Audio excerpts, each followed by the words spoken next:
IT solutions provider company in South Africa. We really have a big passion for business processes, and for the past year or two, we've also been growing a big passion for PowerApps, and we're really having some good fun on the platform. We think it's a fantastic platform, and we really see it to be a de facto standard for business applications going forward.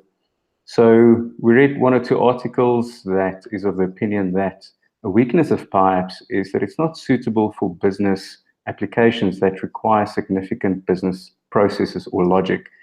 So we don't think that that's the case, and that's what brought this webinar about. And we feel like PowerApps does exactly what it needs to. It needs to be a front end, and that it does exceptionally well. So we think that it's perfect for what it's doing. So we believe that business and process logic should be kept separate as far as possible from the front end to ensure for an agile, stable, and scalable solution. And by using Microsoft PowerApps for BPM, you get to leverage of Microsoft's massive continued investment and commitment into the PowerApps platform that completely takes care of all of the front-end bits that the user has to interact with. All right, so Audrie, can everybody still hear me fine? Yes, I got confirmation from everybody that's all good. We see, hear, and everything. All right, fantastic. So we've got the demo gods with us today, Dawid. So my screen that's sitting on this PowerPoint presentation, everybody, we found out that this moment I put this in presentation mode, then it sort of breaks or tends to break the presentation as it did yesterday. So we're just going to run through the PowerPoint slide like this for now, and then we can maybe give it a go a little bit later. All right, so like I said, that's what brought this webinar about, is our passion for BPM. And we're here to show you a few ideas on how you could structure your BPM solutions on PowerApps. And there are many different ways of doing this, but today we're going to be discussing two of these options. And you'd also be able to tailor these solutions further for your exact requirements. So both of these options are very flexible. So we'd like this to be a very interactive session, and we'd like this to be the sort of many community-based discussions around best practices for BPM on PowerApps. I think it's a pretty new topic, and we need to make sure that these best practices are developed and made available to the community to help see PowerApps in its rightful place as industry leader for business applications. All right, so first, we need to take a step back to understand what are we referring to when we talk about business processes or workflow. Now, some people will use the term workflow, some people will use the term business application or business processes. In this session, we'll use it interchangeably, and in context of this session, it means the same thing. All right, so can everybody see my screen? Yes, we can see the screen. I'll give you a heads up if it goes. It looks like it's loading now. All right, happy. So what is a business process? Basically, we do it every day. It's basically a flow of information and activities in a predefined sequence. So if you take an example of an expense claim, or as is on the screen, about a manager that applies for a new position to be filled in his department. If you don't have a proper process in place, you're currently running that off of email. And that means that the manager would then send off that request with his motivation, with everything ready. In a week or two, he'll remember that he hasn't received any feedback yet. Then he has to go and look in his sent items to go and see who he sent it to. And if he then finds that person, he then only to find out that they're not the right person to deal with it. So communication gets lost. We really don't want to be driving these business processes off email, because simply you never know where the latest version of the truth is, because it's split between everybody's mailboxes, and it's really just not the way to do it. So we'd like to formalize these processes, and I think this is where PowerApps really jumps up and puts its hands up. So what does a structured business process look like? Well, first of all, you need to start with the role players in the environment, in the process, and decide who will take part in the process, and then also in what sequence. And that's absolutely imperative to make sure that the right people have the right information at the right time. You then have these roles as steps in the process to make sure that everybody that needs to take part in the process gets a chance. Then on each step, you'll have options, and these options will redirect the process to the relevant next step. So for an example, you'll see that the HR department on the screen can send the process to finance or to the direct manager or the recruiter, but they can't send it directly to the IT department, which is a good thing. Now, that's absolutely key to make sure that the process is followed, that people can only execute options that you present to them at the relevant workflow steps. And then each option has actions that are triggered as soon as the user select these. An example of that could be an email notification or a push notification that let the next person in the process know that something is on its way to them. Right, some other quick things to consider. Failing to plan is planning to fail. It's unfortunately, this is not something technology can fix for us. The fact that it's now easier to do Power App or business applications on Power Apps doesn't mean that you don't have to plan. And if you fail to do that, you'll simply just develop yourself into a mess sooner than you would do on another platform. So keep the business process and logic out of the front end as far as possible. And if you get that right, you'll be able to, or you will have 60% of your next app ready before your boss even gives you the scope of the next project. And I know that 85% of all statistics are made up on the spot, but that 60% is pretty accurate. So think in steps. Business processes work in steps, so that's very important to consider. Things like not all fields should be editable or visible during all steps in the process. Different roles need different options to direct to the next relevant process step. Nothing should be hard-coded. As far as possible, don't use usernames in formula. Then we'd like to record every time that somebody actions an option during a step in a workflow history. And that's absolutely imperative for audit trace purposes. And if somebody in 5 years' time asks why somebody approved a credit note, you should be able to go into the history and tell them exactly who did it and what the reasons for that was. Then workflow notifications in the form of actionable messages, push notifications, or emails should notify people when something is responsive or required from them in a process. Role players should not have to send email around. And then reuse as much of the functions like email templates and etc. as possible to prevent you from having to create these functions every time you create a Power App. All right, so there are basically two ways. Just before you start there, yeah. I just want to kind of make sure I got the most important thing from what we just did. So one thing I want to clarify to everyone, I hope you're not getting an echo, let me know if you are, is that these are best practices for business process management in general, irrelevant to what product you are using. These are what we consider to be best practices for business process management.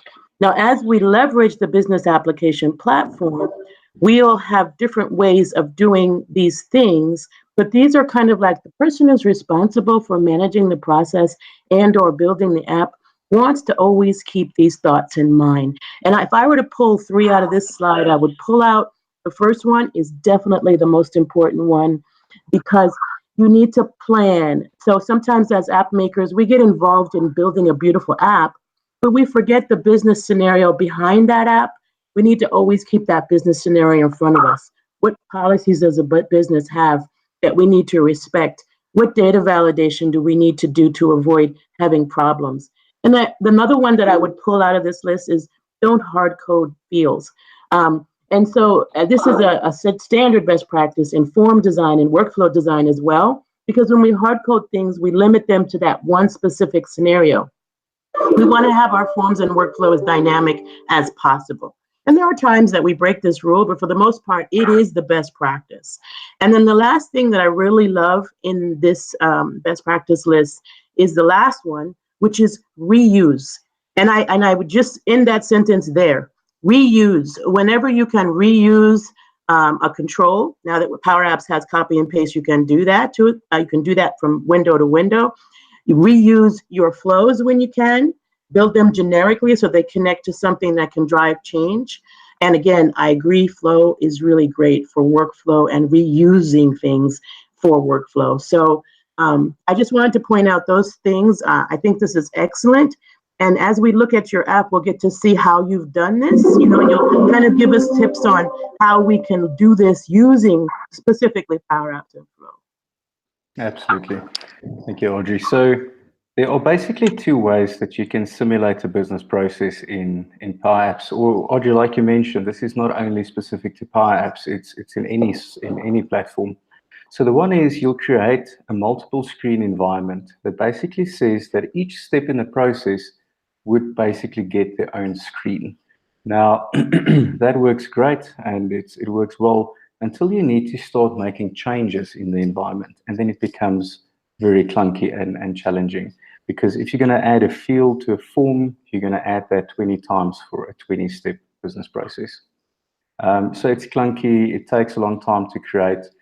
Inconsistency between the screens is a huge issue. And then when somebody wants to make changes, it's an absolute nightmare. So that's not our first option or our first priority or preference. The second one is having a single screen, but then having all of the controls behave to simulate the form in that specific step in the process.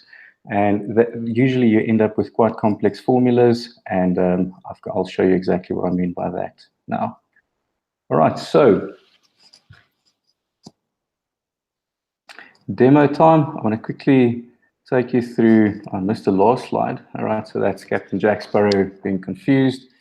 So what is the actual problem and why do we say these things that we do? So the first thing I'm going to show you is a normal Power App. It's still brand new. We've just created this off a SharePoint list, and I'll just show you that SharePoint list as well. Right, so it's the staff onboarding challenge list. So we've got a few columns. So we've listened to the rules and we went to the business users and we found a specification. We were able to get one out of them. And they told us that this is what the process should look like. So, excuse me. Very briefly, you'll see that the manager is sending this request for HR approval. From there, they can either send it back to the manager or they can send it to draft the job specification. This is for the example where the manager would like a new employee for his team. From here, they can send it to recruitment, or recruitment can then send it back to them, and so on and so forth. So you've now been tasked to generate this Power App, and you're very excited. It sounds like a project that's going to give a lot of value to the organization. So we open up the Power App in the studio. Just while that's doing that, I'd like to point out that diagram that you guys might not have been able to read, it might have been small on the screen. This is that number one thing I said, that was the number one thing on the best practices is the plan. I recommend that when you're building workflows or you're building an app, that you always start with a design that you sketch out. It doesn't have to be in Visio, it doesn't have to be any special tool, but you need to kind of start by having a sketch. Thanks, David. Perfect. So I'm just going to put in some dummy data in the SharePoint list to just show you how that comes alive on the Power App. I don't want to specify that yet. Manager, I'm just going to specify myself. It's always a good idea to enter data into a SharePoint list before you create the app from that list, because then you can actually see what it looks like the first time when you generate or launch the app. So we've got some data saved there.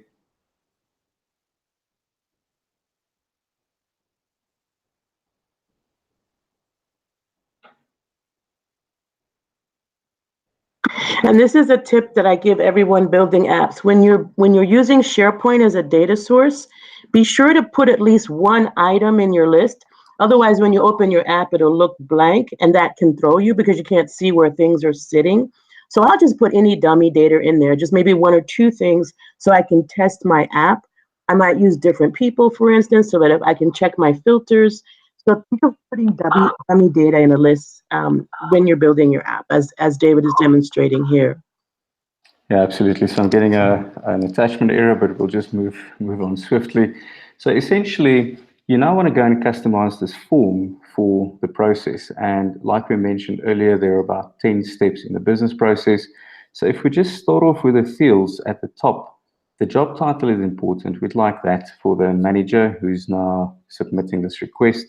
But the moment that we start getting to first name and last name, that's not relevant because the new candidate hasn't been found yet, so we don't know what the first or the last name is. And you're now challenged to say, how do we hide this from the manager? Now that's pretty easy because you can go and say if the manager's name is not shown or is not the active user, then you don't want to show it. But the problem with that is that at a later stage in the process, can everybody see this screen? Let me just zoom in quickly. All right, can everybody see this diagram? Yes. All right, so the problem is we're currently working on step 1. And at this stage, it's not an issue to hide the first name or the last name of the new candidate because the new candidate hasn't been found yet. So the manager is at this stage putting in a request to go and look for this new candidate. But we can't just hide these fields from the manager because when we get to step 7, is when the manager needs to specify the tools required for this candidate after the candidate has been found or has been appointed. So we can't just hide that field. We need to have the ability to show it to the manager during step 7.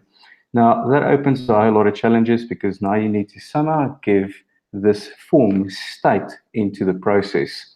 And that's essentially where the prompt comes into. All right, so any questions on that so far? So just to clarify, when we talk about states or form states, we're talking about where it is in the business process and at what point the person's looking at it in the screen, right? So we need to determine where it is in the process so that we can decide what should be visible and what shouldn't, right, David? Yes, exactly. So I can't just go and say to hide this from the manager because during step 7 that needs to be unlocked again. And that what you end up with is a lot of field or flags in the actual SharePoint list that you're trying to keep track of what should be visible at that step at that time. And then you actually just contaminate your data, and that's the last thing that you want to do. All right, so how do we get around that? So the answer is business process profiling. And the idea with that is that you create a business process in whatever profiling you want to use, and I'll show you 2 examples this evening. Then you configure the form to follow that process, and essentially as soon as you hit submit, the form should understand who's the next person in line, and then manipulate the form accordingly, lock fields that they shouldn't be able to edit, and hide fields that they shouldn't be able to see, as an example. All right, so we've got 2 demos we want to show you tonight. The one is using Microsoft Flow, and the other one is using a business process management as a service tool called Agility. All right, so first thing I want to show you is what a similar situation would now look like in PowerApps for the onboarding requests. So I'm going to put it in edit mode. And all of this is live, so we're exploring dangerous waters here.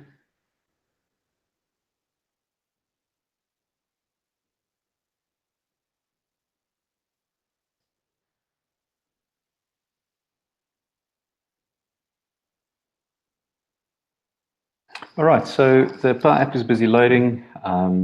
We'll show you all of these technologies in a second, but essentially what we're going to do here while that's loading is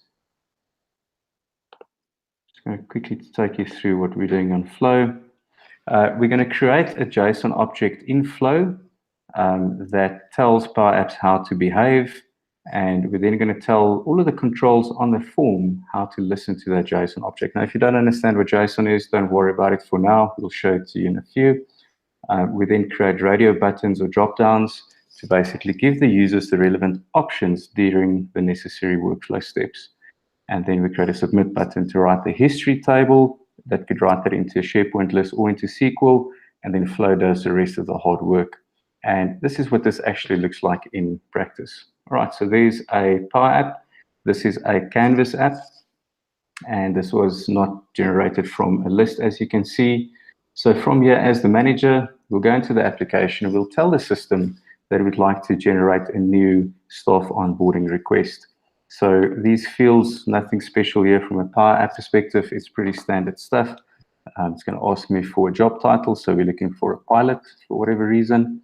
It's an existing position. The position number is XYZ. The required start date might be tomorrow. Required skills, should be able to fly. Experience, much as possible. Motivation, we need to get around. All right, so you'll see at the top of the form before I submit this, it's giving me a status in the workflow. It's telling me what the role is for the current step. It's giving me the workflow phase as well as the instruction for the particular workflow step. And all of these things are very straightforward. They're text labels or text inputs over here for the fields, so nothing fancy there. At the bottom, we've got the option to submit the request, because that's the only request that we've given the manager at this step of the process.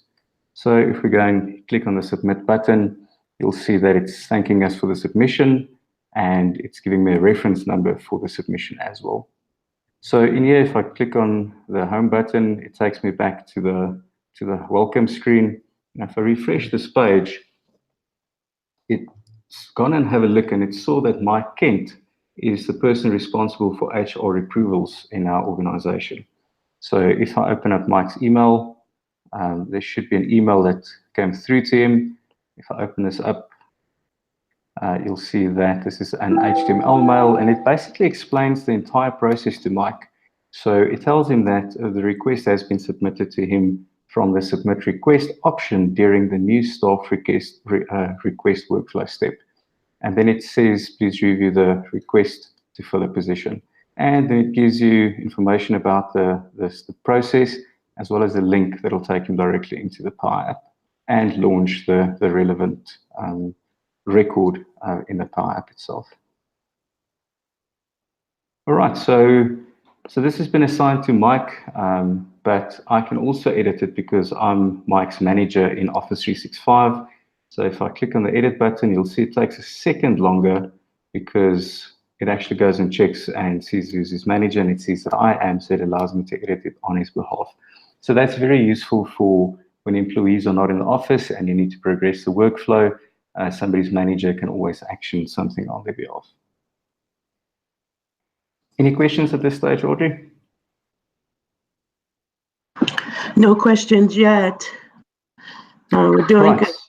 All right, so at the bottom, you'll see that the options have now changed for Mike. And if you have a look at the top of the screen, so has the workflow status, the relevant role, the phase of the workflow that it's currently in, as well as the step instruction. And all of this information, it's now getting back from Flow to understand where it is in the process. So if Mike now goes and executes the approves option, okay, it's going to ask me for the name of the recruiter. So let's say we're going to send this to Tanya. And we're now going to submit it to. So on the submission screen, it now tells me again, thank you for submitting the HR approval step in this process. And it's now gone into the next relevant process or the next relevant step. So if I refresh the screen, you'll see it's now assigned to Tanya Pitt, and the status of the workflow is currently in recruitment. So if I open up this request, you'll see that all of the options at the top changed, but also if I try and modify this now, you'll see that Tanya can't edit any of the original requests. All of these fields are now locked and she can't see it. You'll also see that at the bottom, she can now specify recruitment successful, which means it'll go and progress into the workflow. But in addition to all of this, she can go into the workflow history section to go and have a look at exactly which steps were actioned by which individuals. So you'll see that off the cuff, you can see the date and time, who the person was, the step that they executed, the option that they had selected, and that which step it went to at the time of executing that step. As well as at the top, you'll be able to see a little progress bar that just shows you all of the steps in the workflow process and whether it's actually been assigned to one of those steps. So you'll see the department manager information was skipped because HR didn't send it back for department manager information. All right, so what makes all of this happen in the back end?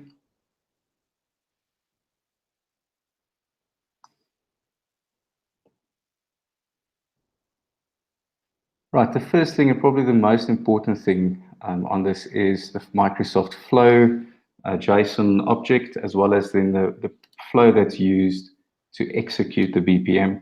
So these are the two flows that are used in order to make all of that happen. If I open up the BPM provider flow, that's basically the flow that just hosts an HTTP request and response service, so that as soon as PowerApps starts up, it asks Flow, what should the process look like? And this is a JSON object. I know that there are some of the guys on the school that have worked with JSON quite extensively. For the guys who haven't, don't worry about it too much for now. We can send you some very interesting and good material on JSON. All right, so if I have a look at this object, it basically gives the process a name, it gives it an ID, but then it also gives you all of the different steps in the process with the step instructions, the step name, which we're using as the status for the record in the relevant workflow step, as well as which fields should be visible or then editable, as well as who the responsible role is and what the options is that we want to present to the user at that time. Right, what we then do is basically tell Flow, sorry, I just want to show you the second one as well.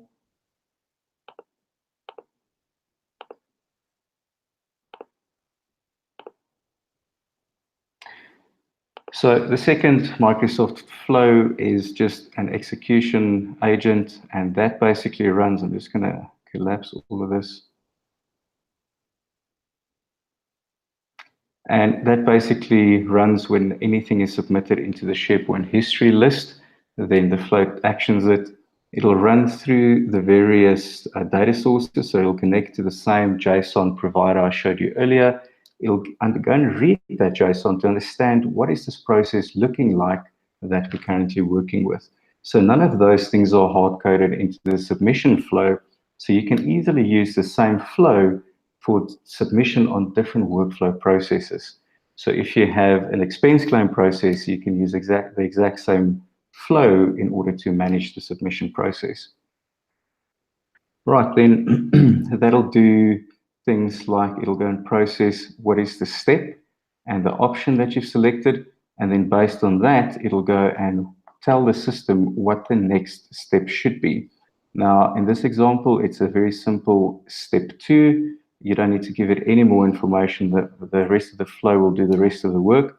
But if you want to do complex workflow routing, you can actually do that with WDL in an expression on this field. So you can connect to different data sources and compare information, and compare data, and then route it to different steps in the process. All right, and then we're simply going down and determining what the next step name is based on the next step variable that we've set earlier.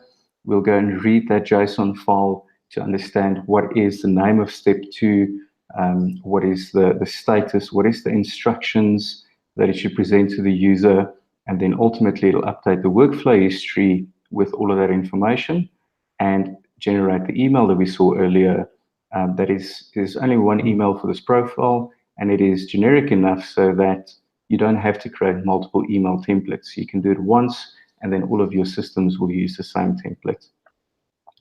You'll also notice that the step instructions, as well as the steps where it came from, as well as the option information, all of that is injected dynamically at the time of the run. So you don't need to hard code any of those things and have multiple email actions hidden behind buttons and so on and so forth.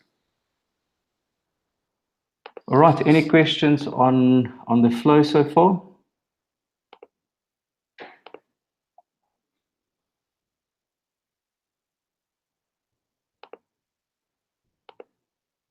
Can you hear me? Yes, I can hear you now. So, quick question. So, going back to your step and your flow, can you go back to your flow for 1 minute to the first step, to the very first step in your flow? Where you pasted in the JSON was where? So there are two flows set up. The one is to just serve the JSON to the Power App, and this is in this flow over here, and that's basically just storing the JSON in the body of the response. So whenever Power App starts up, it just asks this flow run, what is the latest version of this business process? And it'll give it this JSON information, and then the fields and everything on the Power App will then adhere to this business process. So just make sure I got this correct. So the business process designer, the one who's making the flow, has made that JSON. Where did that JSON come from? Yes, exactly. So the person creating the business process will create this JSON. Okay. So if, and if the process updates, they would go back to the flow and update that JSON file there. Exactly. So you update it in one place, and then automatically all of the fields and everything on the Power App knows how to behave according to that flow. Okay. So one of the best practices you had in the first slide was not to hard code names. So how are the names retrieved in that JSON? All right, I'll show you now.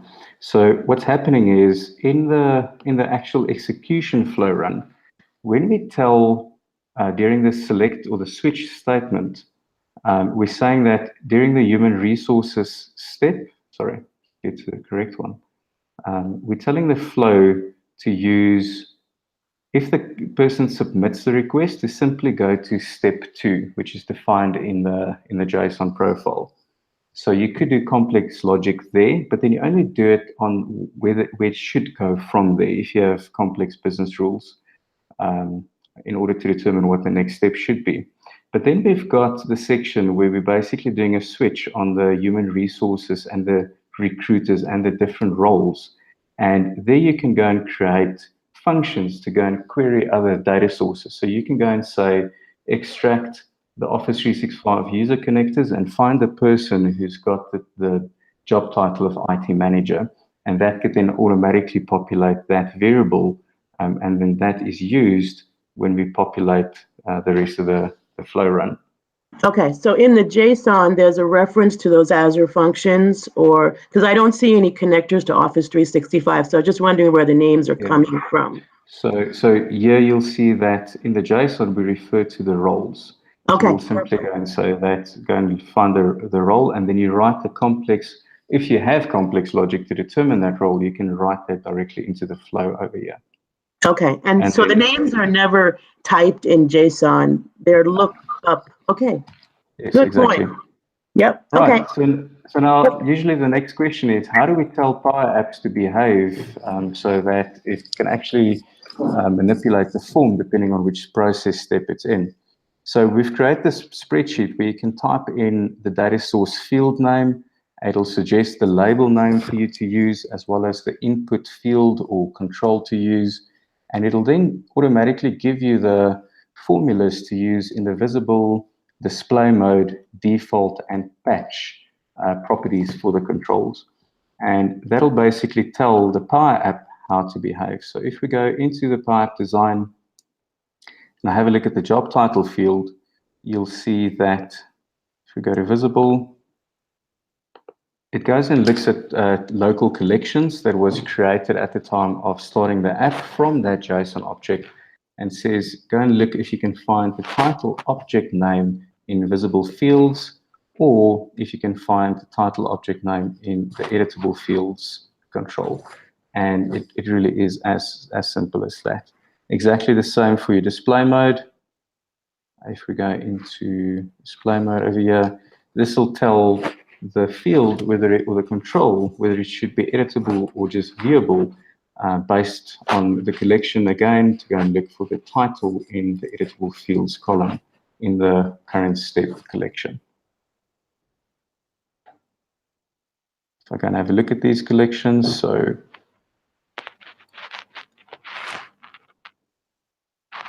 there's the current step collection, and all of this is populated from JSON. So there's the array of editable fields, there's the process IDs, your step instructions, the responsible role, and all of these information that we use to populate the Power App. If we're going to have a look at the labels at the top, you'll see that that also just goes and have a look at the current record step, and then it gets the process stage, or then the step instructions, or the workflow status, or the role. All right, any questions?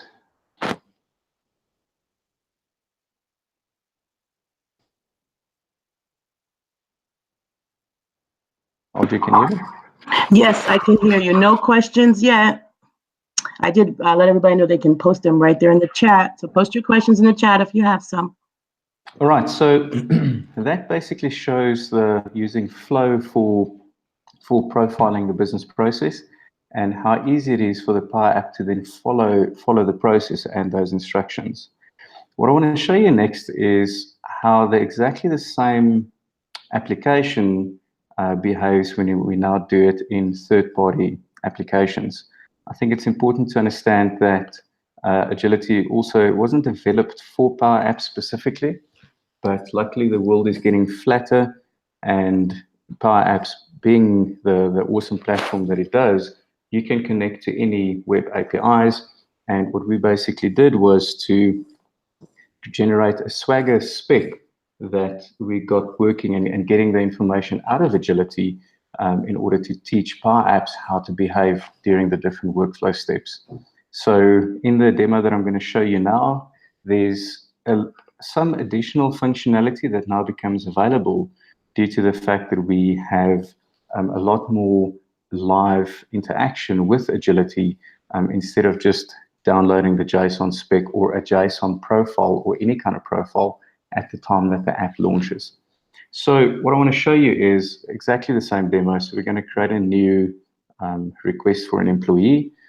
You'll see that the fields and everything looks exactly the same. It works on very much similar processes.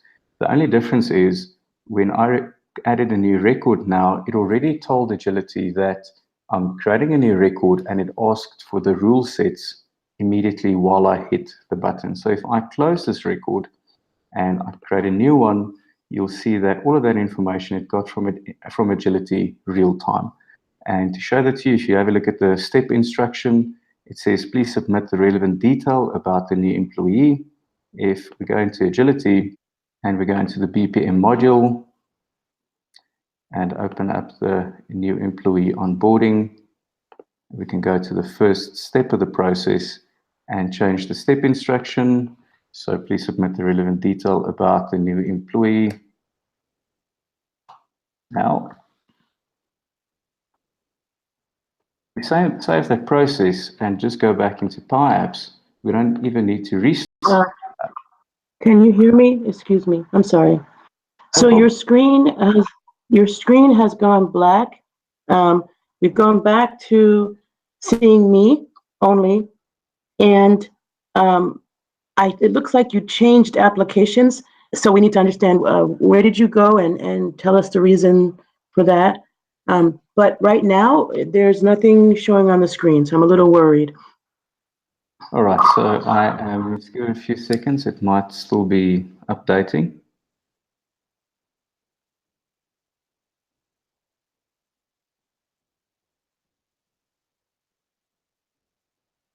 Is it still black? It is, and I'm trying to troubleshoot. So I'm asking everyone to refresh their browsers.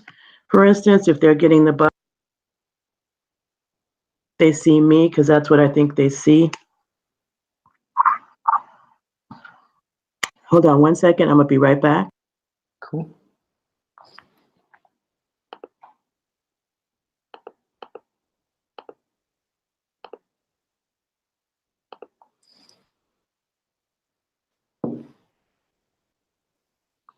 Would you mind to stop sharing and reshare, please? Yeah, absolutely. Thank you. Give that a Right. shot.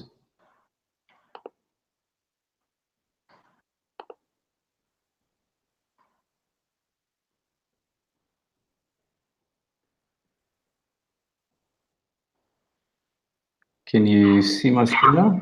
Nope, we cannot. And I'm just wondering if this could be kind of a bandwidth issue. I'm not sure.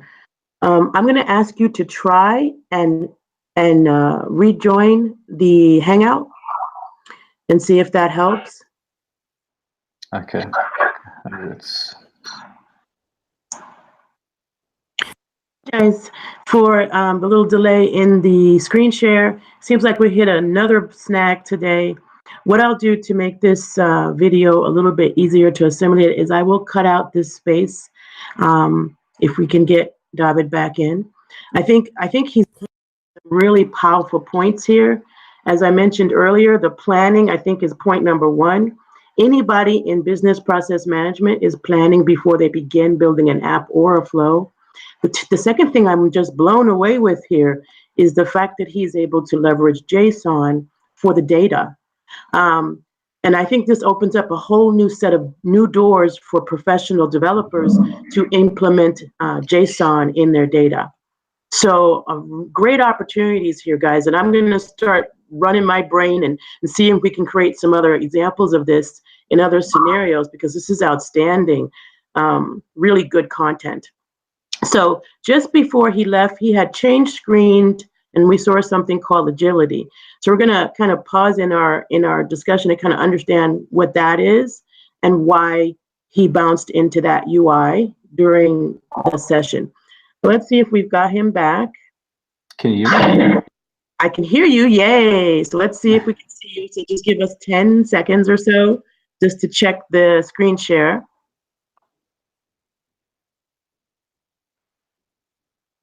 John Jardin is on the line. Is he a peer of yours? John is actually the CTO of Agility. So he's the guy who developed Agility, yes. Okay, so just before we got you back, we do have you back. I'd asked that you kind of tell us, you changed the UI in your demo suddenly and you went to Agility. Can you explain why and what relevance that has to the business process management in PowerApps and Flow? All right, so can you see my screen now? Yes, we see and hear you again. Yay! All right, perfect. So the first option that we showed you was using the JSON to profile the business process and then having PowerApps listen to that. What we're showing you now is a different process. So I'm showing you, I'm just going to flip back to PowerApps. I hope you see that. All right, so everybody can see the screen.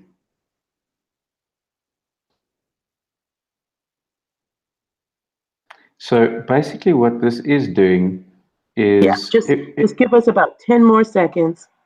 Sorry, just waiting for it to kick in. For some reason, it starts by giving the top and the bottom of your screen, but okay, now you're good. Go ahead. All right, fantastic. So when I flipped back to Agility, I basically showed how you can now in real time manipulate what's happening on the PowerApp 4. So you'll see currently in the step instruction, it says, please submit the relevant detail about the new employee now. And that now section is what we went and added into Agility and then created a new request in PowerApps to show how it's showing that information on real time. So I'm going to go back into Agility. If I'm going to try and do it slowly. Can you see my screen, Audrey? Yes, we can. We're doing good. All right, so I'm now going into Agility, and this is the BPM module in Agility, where this is basically displaying all of the steps in the business process. And this is how PowerApps then listens to Agility in order to understand what to do during these steps. So if we go to the new staff request step, you'll see that at the back of this instruction, we've got the word now, and we had a meeting in the business, and the clients now said that we should remove that. The business process owner would like to update the documentation. So we simply go and update that field. We save the business profile, and go back into PowerApps. So if I close this record, I don't even need to restart PowerApps. I can close this record, create a new one, and then you'll see the new step instruction is pulling through in the header of the Power App. All right, so let's go and add a new one. Let's say we're looking for a cook now. It's a replacement for Joe. Required skills, make good food. Experience is as much as possible. Motivation, we are hungry. Maybe if I click on submit now, the Power App is going to tell Agility what option we're executing, and Agility is going to calculate based on the business rules who the next person in the process is, as well as who the next step, what the next step in the process is. Power Apps is then using the Office 365 connector to give us more information about the next person in the process. And we can see that Mike, being in human resources, is a people-loving person. All right, so if we click back on the home button and go back to the welcome screen, you'll see that immediately these fields refresh. Basically, the responsible person as well as the status is queried live from Agility as soon as you display this gallery. If you open it up, again, because I'm Mike's manager, I'll be able to edit this. So if I click on edit, it took a second to go and look at the Office 365 connector. It's now giving me these options. And if I say, for an example, I want to approve this, it's going to force me to specify the name of the recruiter again. So let's go and specify Tanya.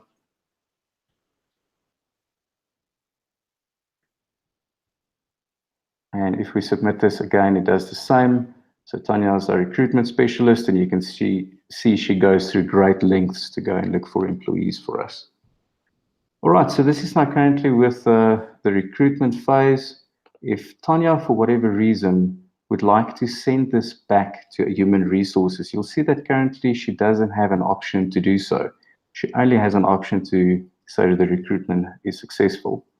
If we go back into Agility, and we go and specify during the recruitment step, we can go and specify the option.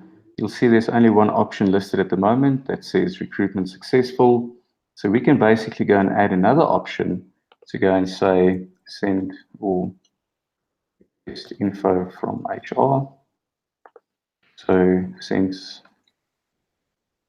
request to HR. We don't need an event stamp, and this is then simply going to step 2 again, and we can save this business profile. If we go back into Agility, I hope I'm doing it slow enough so that the screen doesn't break again. If I close the same record that only has the recruitment successful option at the bottom, if I close this record and open it up again, modify it, you'll see there's now an additional option at the bottom to request info from HR. So if we select that option, we'd now also like Tanya to be able to specify a reason why she's sending it back. So I'm just going to quickly go and copy that field name into Agility to tell it to also make that field available to the user at the time of selecting that option in the workflow. So you'll see that request info from HR, it's got object rules assigned to it. And if we paste that in there and mark it as editable,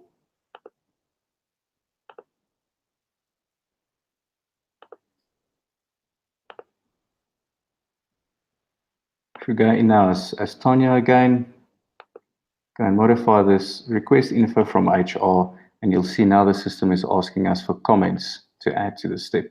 So if we go and say, what happened to Joe? Submit this. This should now go back to Mike Kent because of the business rules. And if we now access that same record that is now assigned to Mike Kent, you'll see that on the workflow history, it's giving him a bit of an attention indicator to show that something happened in the history that he should be aware of. And if you open up the history, you'll see that there are comments which then triggered that attention indicator. So the whole workflow process is stored in the history in Agility, the same way that it was in the SharePoint list earlier. And then you can keep that history for track and trace purposes. You can also do them. This is so awesome. I just have to interrupt you for a question. This is awesome, Dawid. A big question came out from Keith. Keith Cargo is one of our really heavy super users and also a highly valuable professional in the PowerApps space. So having him online is just exciting for us. But he wanted to know, and he's very impressed. He said, this is excellent video. He agrees that JSON is fantastic, and he never thought of using this for this PowerApps. But what he didn't catch, and I couldn't explain it, I tried to kind of ask this, but I think he's asking it better. How did you find the user roles from the Azure Active Directory? Because we didn't see a connector in the flow to Office 365. So my assumption is that it's in the JSON. Nice. I can open that up again. It's an excellent question. And you've got a few options to do that. So at the moment, this is a fairly simple human resources assignment. So we're saying that there's human resources, go and look at a SharePoint list that has the roles specified, and then go and look for the person who has that role. You could then also expose other databases or other services or other web services even to go and query those roles to understand who is in that position at the moment. But okay, so that is being managed right now from a SharePoint list, right? Yes. And so, and I've seen others do something similar to store their data. The only thing I would say, I think it's great. I think it works, and I would say most cases it can work, but the only thing I would say is be careful because roles change, people move, and the Active Directory is probably a more accurate source sometimes than a list in SharePoint, only because you'd have to get someone to agree to maintain that list, right? Absolutely. Have you found that hard in your case, or is it easy? Has it been easy? So I think it depends on where you store the roles. If you do it in different places and, especially if you're coding it into buttons in PowerApps, then it becomes quite an issue. But I agree, the best place is in AD. If you don't have that information necessarily up to date in Active Directory, then you can revert back to lists and roles. So for an example, especially with large multinationals, the information in the Azure AD is not always 100% up to date. And if you're then in a scenario where that starts breaking your workflow processes, it's cumbersome for the guys to then request for that info to be updated and so on and so forth. So then you actually have to revert to using lists, just to keep list or the track of who's responsible for the various roles in the organization. Another option, and he says thank you, and he understands on that one. And I think when we say SharePoint list, this is an example of what was done, but we could replace a SharePoint list with any data source that we would prefer. Absolutely. And again, I think this depends on the company and how relevant the Active Directory is to the role and how well it's maintained in the company. Exactly. We've launched a rather complex process recently where one of the steps had to go to the product manager for a specific product. And then we had to connect to the SQL databases to go and find out for the product who's the assigned product managers and so on and so forth. So, for those, Flow just really allows you all of those options in order to determine the person for that role. What you could also do is in Agility, and I'm going to just have a quick look at or show you the Power App. You'll see at the moment that Mike is responsible for the HR approval step. If we go into Agility and we go to the roles section, you can go and specify that human resources is now assigned to Joe, as an example. And here you can specify surrogate users as well as additional levels in order to filter down to the relevant step. If I go back into the Power App and I refresh this gallery, you'll see that it immediately, the responsible person changed to Joe. If I open it up, Joe is the responsible person, and now I can't edit it because I'm not Joe's manager. So there are many different ways to approach the role discussion, but I agree it's an excellent question and it's really one worth discussing.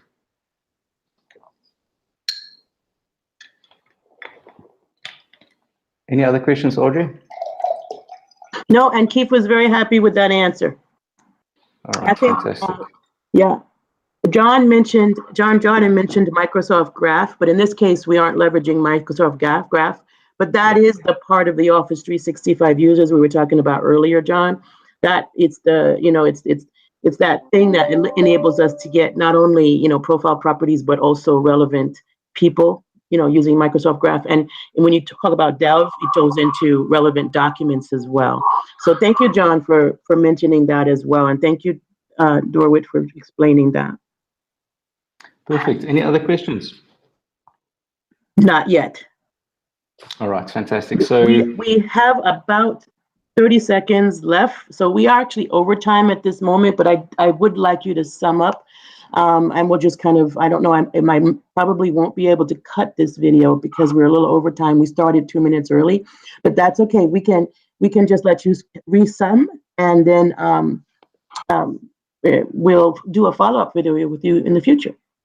All right, that's perfect. So, guys, just as a closing, PowerApps. The more you know about PowerApps, the easier business processes become.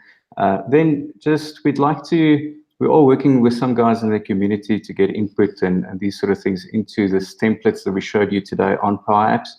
But ultimately, we are planning to donate this BPM PowerApp template to the community. And then we'd like to get you guys involved in telling us what you'd like. And also, if there are some of the MVPs that are interested in assisting with updating and polishing this template, you please contact me on Twitter or my email address. And then also, Agility is currently available on premises and for containerized environments. But the guys are also busy with a free online preview. So if you'd like to get involved with that, you can go to the agility.io website, or you can go and email them on agility.info. And then probably the last most important takeaway is never work on a Swagger file when you are in a hurry or when there are kids nearby. Swagger is probably the biggest headache in this process. The rest of these things work extremely well. Keep the kids away from Swaggers, huh? That's awesome. I am just anxious to get into using JSON in my next flow. So I might be reaching out to you because I'm going to actually put together something and try to repro this, because this is an awesome idea. And I think it makes things easier, because one of the things we have with forms and in forms design is the problem of dealing with clicking on each control one at a time to set visibility. Sometimes that can slow us down. But in doing it this way, the way you've done it with the JSON data, this is enabling us to drive the visibility from a data source plus the workflow, which I think is genius. And I think we should definitely explore the different ways that we can use this approach to facilitate app building as well, because it can speed up app building, as well as ensure that the business process is respected. Again, I do reinforce to everyone, whatever data source you use, whether it be SharePoint or CDS, that when you're dealing with business processes, you have to have someone own the maintenance of that list, because you wouldn't want a situation where somebody is moving out of a role and they don't get removed from that list. So you want to be careful when you're using data for managing people, because people's change, right? We all change, right? So, but I think I'd also like to try this with Common Data Service and see if I can store some of this business logic in Common Data Service and reference it from Flow. So awesome, Dawid. This was a fabulous presentation. We're going to have you come back. I'm also going to connect you with John, because I think we should dig into that flow much slower. So that flow was extremely amazing as far as the way you thought it out with the switch cases and everything. And so we'd like to really have a webinar where we focus on the flow as well, maybe when you have time. That's fantastic. Okay, thank you. And sorry I have to close down, but I'm just going to keep my fingers crossed that I'll be able to cut out that little bit in the middle. You guys feel free to reach out. Darwood, and I'm trying to pronounce his name the way they do there. It's Dorwit. Say it again for me, Dorwit. It's pronounced David in Afrikaans. David. Yeah, but David is fine. I respond. Is David okay? Okay, I apologize. I tried hard. And And then he is on the community if you want to private message him there. His name is DAWIDVH, correct? Yes, correct. Yes. And you can just double click on his name in the community and private message him directly, especially if you want to get involved in expanding on what he's doing with agility. And if you're interested in having an agility connector, please put that in the forum ideas. We'd love to see the votes on that. You guys have a great day. John, thank you for being here. It's great to have you as well. And you guys have an awesome rest of your week. I'll be talking to you at the next Friday Functions video, probably. Talk to you soon. Excellent. Thanks, Audrie. Thank you. Bye-bye.